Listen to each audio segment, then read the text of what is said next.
సిద్దిపేట జిల్లా చేర్యాల మండల ప్రధాన రహదారిపై రైతులు యూరియా కొరకు ధర్నా చేపట్టారు. నాట్లు వేసి 2 నెలలు గడిచినా పంటలకు సరిపడా యూరియా అందకపోవడంతో పంట పొలాలు పాడైపోతున్నాయని రైతులు ఆవేదన వ్యక్తం చేస్తున్నారు. తక్కువ మోతాదులో వచ్చిన యూరియాను క్యూ లైన్లో ఉన్న రైతులకు కాకుండా ఏవో ఏడీఓ లీడర్లకు మాత్రమే ఇస్తున్నారని రైతులు తీవ్ర ఆగ్రహం వ్యక్తం చేశారు. ఈ విషయంపై జిల్లా అధికారులు వెంటనే స్పందించి వారిపై చర్యలు తీసుకోవాలని డిమాండ్ చేశారు. ఇప్పటికైనా కేంద్ర రాష్ట్ర ప్రభుత్వాలు స్పందించి యూరియా కొరతను పరిష్కరించకపోతే ధర్నా ఇంకా తీవ్రతరం చేస్తామని హెచ్చరించారు.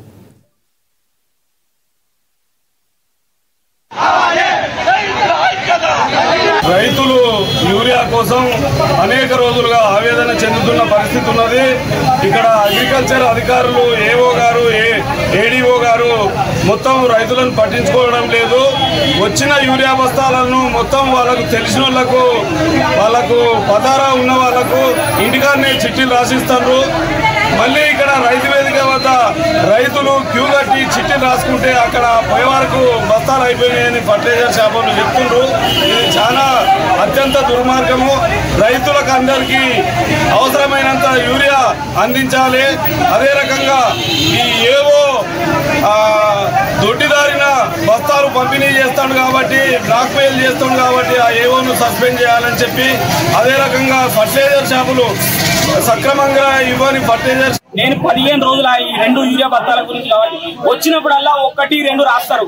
ఆ రాసిన వాటికి నా పెళ్ళాంది నేను ఆధార్ కార్డు తీసుకుంటే కూడా ఆమె రావాలని చెప్తారు. ఈ నిబంధనలు పెట్టిన వాళ్ళు కనీసం ఒక 4, 5 యూరియా బత్తాలు ఇస్తారు. ఇచ్చేది 1 యూరియా బత్తా, దానికి కొన్నంత వీళ్ళు రూట్స్ పెడతారు. దయచేసి ప్రభుత్వం రేవంత్ రెడ్డి కానీ ఇక్కడ ఉన్న అధికారులు కానీ తక్షణమే స్పందించి రైతులకు యూరియా మీరు సరఫరా చేయకపోతే ఇప్పుడు చేసిన ధరణ చిన్నగా ఉన్నది, లేకపోతే ప్రభుత్వానికి చురుకు జరిగేదనంగా ఖచ్చితంగా చేస్తాం.